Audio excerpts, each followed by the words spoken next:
wabarakatuh. Perkenalkan, nama saya Jarul Hamdi dari kelas 2E dengan NIM 2502101194. Jadi pertama yang akan saya bahas yaitu apa sih pengertian dari konsep dasar manajemen pelayanan publik. Jadi manajemen pelayanan publik merupakan suatu proses pengelolaan pelayanan dilakukan oleh pemerintah atau instansi dalam memenuhi kebutuhan masyarakat efisien. Pembahasan kedua yaitu saya akan membahas fungsi manajemen pelayanan publik. Dalam pelaksanaan pelayanan publik terdapat beberapa fungsi manajemen yang harus ditetapkan agar pelayanan dapat berjalan secara efektif dan efisien. Jadi penerapan fungsi manajemen publik dilakukan melalui yang namanya POAC atau POAK, perancangan, perorganisasian, pergerakan, dan pengendalian. Di sini saya akan memberikan contoh dari penerapan POAK tersebut dalam instansi pemerintahan. Yang pertama ialah contoh dari penerapannya itu penetapan target. Dispenduk Capil menetapkan target penyelesaian cetak EKTP maksimal 1 hari kerja setelah perekaman alokasi anggaran, menyusun anggaran, pengadaan belakang KTP, tinta cetak, dan perawatan mesin rekaman dalam dokumen rencana kerja tahunan. Contoh yang kedua, perorganisasian yaitu pembagian tugas, menetapkan petugas khusus di bagian verifikasi berkas petugas rekam atau foto sidik jari dan petugas loket pengambilan standarisasi, menyusun standar operasional prosedur atau SOP resmi yang mengatur alur masyarakat dari loket masuk hingga loket keluar. Yang ketiga, contoh pergerakan yaitu pelatihan petugas kepala dinas, memberikan pelatihan budaya pelayanan prima agar petugas bersikap ramah dan responsif, digitalisasi layanan, menggerakkan tim IT untuk meluncurkan aplikasi pendaftaran online guna mengurangi antrian panjang di kantor fisik. Baiklah, yang keempat atau yang terakhir, contoh pengawasan yaitu kontak saran dan pengaduan, menyediakan saluran komplain lewat WhatsApp, media sosial, atau aplikasi lapor untuk menampung keluhan warga, evaluasi berkala, mengadakan rapat bulanan, dan untuk memeriksa jumlah EKTP yang selesai tepat waktu, dan menindaklanjutkan tugas yang melanggar SOP. Nah, selanjutnya saya akan membahas prinsip-prinsip pelayanan atau manajemen publik. Jadi prinsip pelayanan publik adalah kesederhanaan, kejelasan, dan kepastian waktu. Aturan dasar ini wajib dipenuhi agar masyarakat mendapat pelayanan yang mudah, jujur, adil, serta memuaskan dari aparatur pemerintah. Yang contohnya, dasar pelayanan yang pertama kesederhanaan yaitu alur dan cara mengurus layanan, dibuat ringkas, cepat, serta tidak terbelit-belit. Yang kedua, kejelasan yaitu syarat, biaya pejabat yang bertugas dan aturan kerja diumumkan secara nyata. Yang ketiga, kepastian waktu yaitu layanan selesai tepat pada waktu jadwal yang telah ditetapkan sejak awal.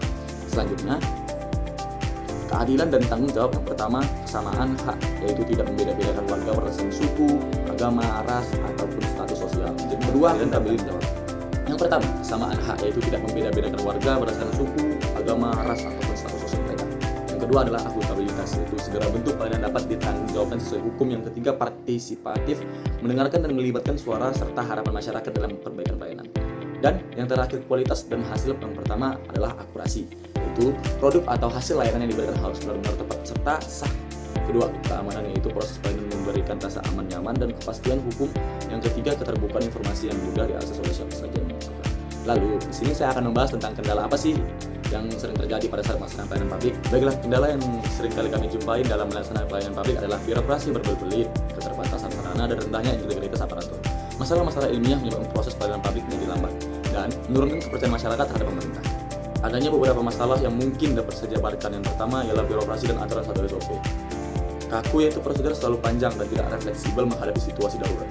Kedua, kultur feodal, mentalitas pejabat yang ingin dilayani bukan melayani. Masyarakat. Ketiga, ego sektoral, kurangnya kerjasama dan integrasi data antar instansi pemerintahan. Selanjutnya, sumber daya dan infrastruktur satu kompetensi rendah, yaitu petugas kurang menguasai teknologi dan minim keterampilan komunikasi.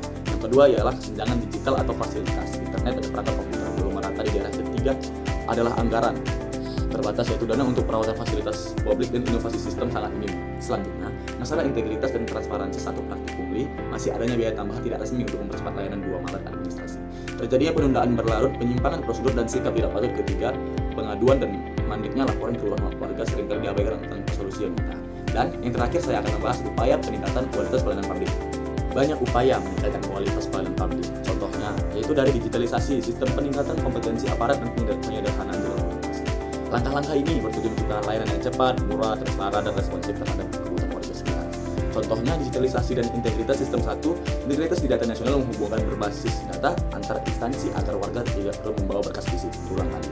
Yang kedua, sistem pemerintahan berbasis elektronik, memanfaatkan kecerdasan buatan dan otomatisasi untuk memangkas waktu proses. Contoh yang kedua, reformasi budaya kerja, SDM 1 olah. Pikir melayani mengikis mentalitas feodal menjabat melalui internalisasi nilai dasar atau ASN, berakal secara konsisten. Kedua, sistem reward dan punishment, memberikan penghargaan bagi unit kerja terbaik dan sanksi tegas bagi pelaku, penghuni atau malet administrasi. Baiklah, contoh terakhir atau contoh yang ketiga yaitu transparansi dan partisipasi publik satu survei kepuasan berkala, melibatkan masyarakat secara aktif untuk menilai kinerja unit layanan sistem tambahan, evaluasi berkala. Kedua, standar pelayanan terbuka mengumumkan syarat biar resmi, jangka, waktu, dan alur proses secara jelas di media sosial dan ruang publik. Sekianlah, terima kasih kepada teman-teman yang sudah mau melihat video saya. Kalau ada kurangnya saya mohon maaf, dan kalau ada lebihnya pasti diri saya sendiri. Dan saya akhiri, wabillahi taufiq wal hidayah. Assalamualaikum warahmatullahi wabarakatuh.